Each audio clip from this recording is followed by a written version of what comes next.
시편 116편에서는 딱 한 가지만 보겠습니다. 하나님을 체험하십시오. 하나님을 만나십시오. 하나님을 체험하십시오. 우리 인생은 참으로 이 하나님과 멀리 있다 보니까 고통을 받지 않으면 하나님을 안 찾아요. 그래서 하나님이 고통을 때에 따라서 우리에게 주시기도 합니다. 의도적으로 주신다기보다도 우리의 연약과 우리의 죄악으로 인하여 그 고통을 받게 되는데 하나님 그거를 그냥 잠시 허용하십니다. 그래서 그 고통 가운데 있을 때 우리가 어쩔 줄 모르니까 그냥 하나님께 매달리죠. 그때 주님이 응답해 주십니다. 여기 2절 보십시오. 그의 귀를 내게 기울이셨으므로 내가 평생에 기도하리로다. 이게 무슨 말씀이에요?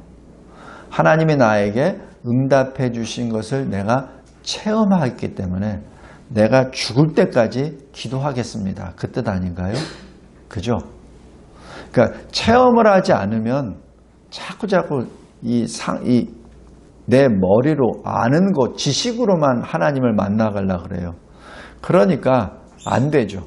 그러니까 삶 속에는 하나님이 없어요. 머릿속으로는 있어. 내 삶 속에는 없어.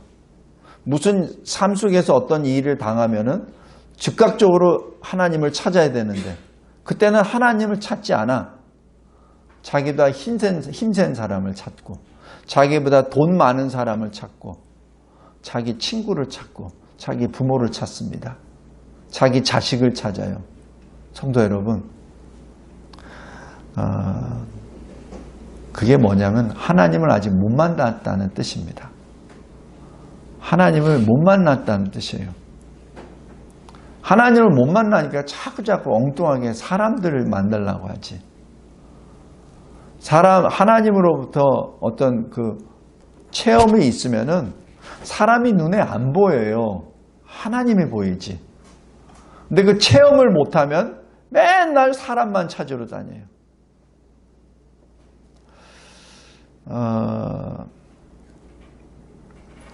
여기 16절 보십시오.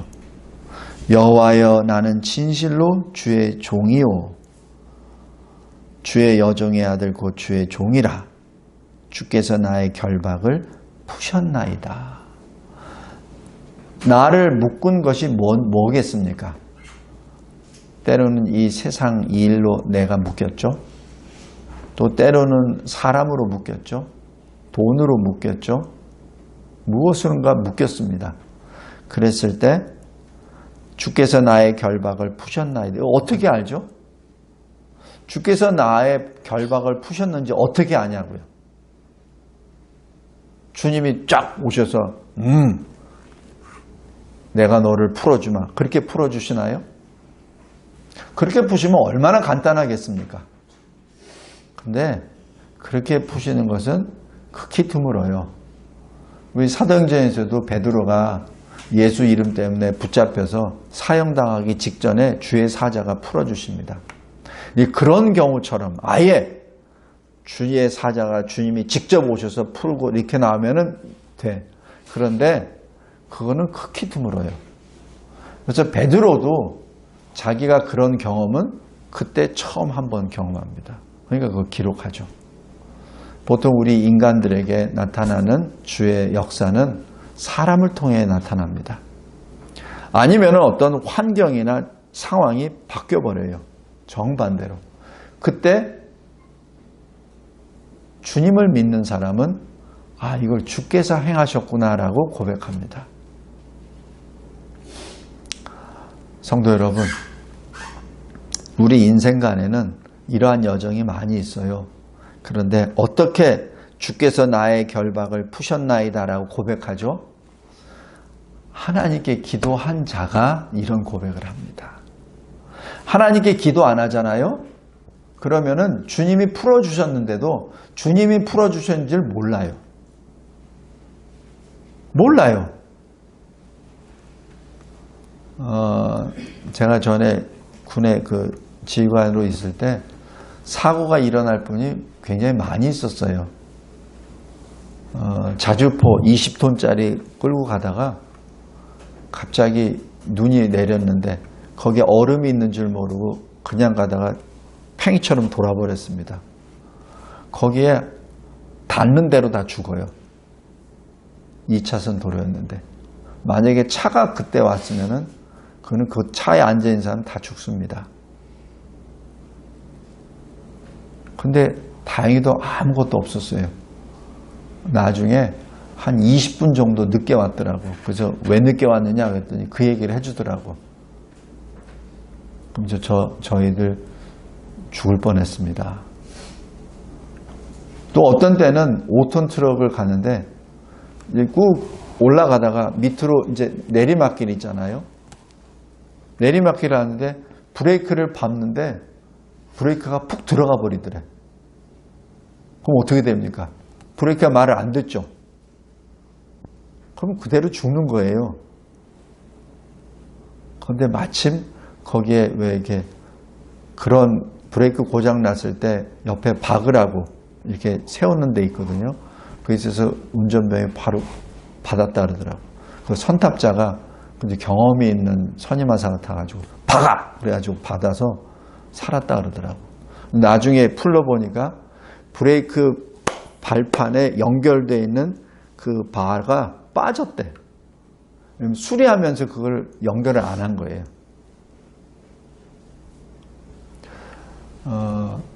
이런저런 일을 쭉 볼 때 사람들은 보통 그렇게 얘기해요. 너 운 좋았다. 근데 믿는 사람들은 안 그래요. 주께서 나의 결박을 푸셨습니다. 이렇게 고백합니다. 만약에 제가 그런 일들이 그냥 일반적으로 다 그대로 났다 하면은 저 그때 제대 못합니다. 그냥 거기서 군복받죠. 근데 그런 일이 있을 때마다 하나님이 지켜주신다는 것을 봐요. 또 어떤 때는 무장탈련병이 생겼어요. 총 들고 실탄 들고 사라졌습니다. 부대가 발칵 뒤집어졌죠. 근데 나중에 보니까 하나님이 이 친구를 간섭해 주셔서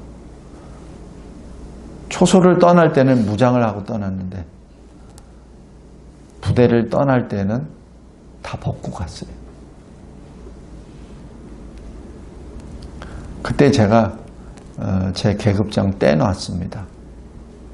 왜냐하면 헌병이나 기무반에서 와서 막 조사하길래 제가 이 계급장 견장 딱 내려놓고 이 부대에서 나가십시오.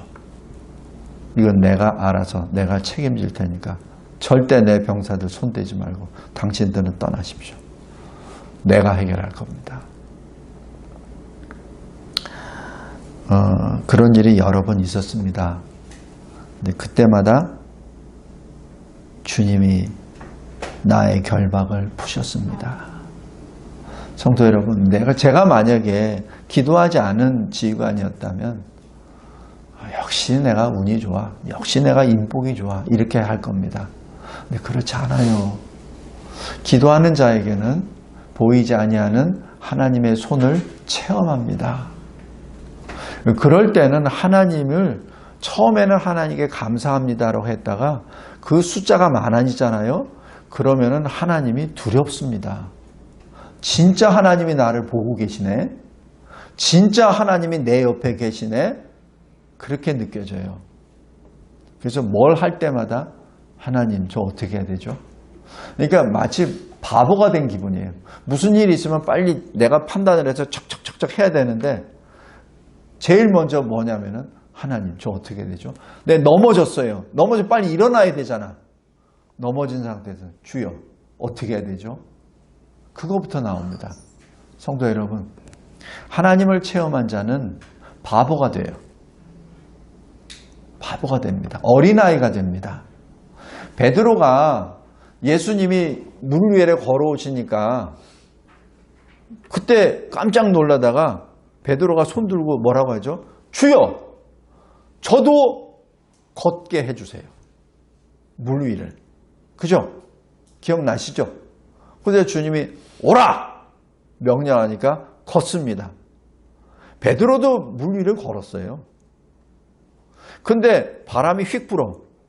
그러니까 순간적으로 주님을 봐야 되는데 주님을 안 보고 바람을 봐. 그러니까 어떻게 돼요? 물에 가라앉지. 그러니까 어떻게 돼요? 베드로가 주여, 날 구원해 주세요.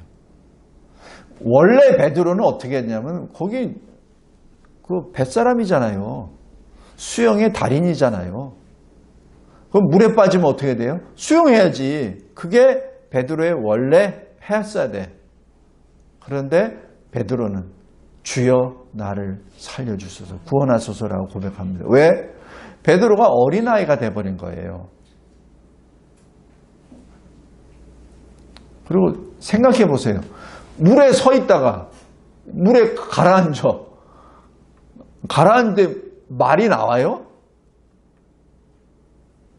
이게 말 잘 안 나옵니다. 성도 여러분, 우리가 진짜 급한 일을 당했을 때, 진짜 생명에 오고 가는 일을 딱 당했을 때는 입이 딱 굳어버려요. 말 못해요. 기억하시잖아요. 말 못합니다. 제가 처음에 공수훈련 받으러 뛰어내릴 때 아무 말 못했어요. 그냥 죽든지 살든지 알아서 하소서 라고 뛰어내렸지 말 못해요. 어떻게 말을 합니까? 그냥 모든 게 다 스톱이지. 베드로도 마찬가지예요. 물 위에 서서 걸었다가 갑자기 물로 내려가요. 무슨 말을 합니까? 근데 말을 하잖아요. 왜? 기도하는 사람이기 때문에. 기도하는 사람이니까 말하는 겁니다. 그래서 기도가 중요한 겁니다. 살아있을 때 기도하는 자가 죽기 직전에 기도합니다. 평시에 기도 안 하면은 죽을 때 기도 못 합니다. 고작 하는 게 목사님이 와서 임종기도 하면은 그때 그냥 아멘, 아멘. 그걸 끄떡끄떡 그거만 하지. 근데 자기 입술로 주여 나를 구원하셔서 감사합니다라고 고백 못 합니다. 왜? 평시에 기도 안 했으니까. 여기 잘 보세요. 16절. 나는 주의 종입니다. 주께서 나의 결복을 푸셨나이다 라는 그 고백은 주님을 만난 사람만이 할 수 있습니다. 그리고 주님께 간절히 기도한 자만이 이 기도를 할 수 있어요. 왜? 주님이 내 결박을 푸셨다는 것을 영으로 알기 때문에 내가 이 얘기를 하는 겁니다. 성도 여러분, 여기 잘 보세요. 17절 보세요. 내가 주께 감사제를 드리고 여호와의 이름을 부르리이다. 18절에 내가 여호와께 서원한 것을 그의 모든 백성이 보는 앞에서 내가 지키리로다. 지금 이게 서원하는 겁니다. 지금 계속. 19절에 예루살렘아 내 한가운데서 곧 여호와의 성전들에서 지키리로다. 할렐루야. 이건 누가 하는 거예요? 늘 하나님을 만난 사람이 할 수 있는 겁니다. 하나님을 만나지 못한 자는 이 노래를 할 수 없어요.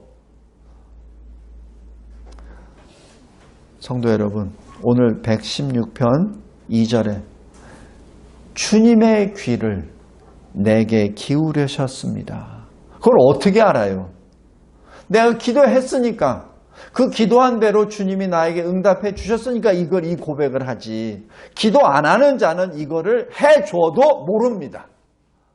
그래서 하나님이 기도할 때까지 기다리시는 거예요. 왜 하나님 저 사람처럼 왜 나는 잘 안 들어주세요? 기도 안 하니까 안 들어주시지. 왜? 기도도 안 했는데 들어주셔봐. 그러면 이 사람은 어떻게 돼요? 하나님을 영원토록 안 찾지. 교만해지지. 역시 나는 인복이 좋아. 역시 나는 재수가 좋아. 역시 나는 머리가 똑똑해. 내가 판단력을 참 잘해. 이렇게만 얘기하지. 그렇기 때문에 하나님은 하나님이 사랑하시는 자녀들에게는 환난이 고난을 그냥 허용하십니다. 왜? 기도할 수 있는 기회를 주시기 위해서. 그래야 기도했을 때 응답이 되니까 하나님이 내 결박을 푸셨도다. 이러면서 어떻게 하냐면 2절에 내가 평생에 기도하리이다 라고 고백하고 선언하게 됩니다. 기도하겠습니다. 감사하고 감사합니다. 나에게 우리에게 허락하신 많은 환난과 고난과 시련이 있음을 고백합니다. 그때 내 입술을 벌려 주여 나를 구원하소서 라고 부르짖을 수 있는 그 기도의 능력을 주심에 감사합니다. 그 기도로 말미암아 주께서 내 영혼을 사망에서 내 눈을 눈물에서 내 발을 넘어짐에서 건지셨나이다 라고 고백하는 그 시편 기자의 고백이 나의 고백, 우리의 고백이 되게 하옵소서. 예수 그리스도의 이름으로 기도드리옵나이다. 아멘.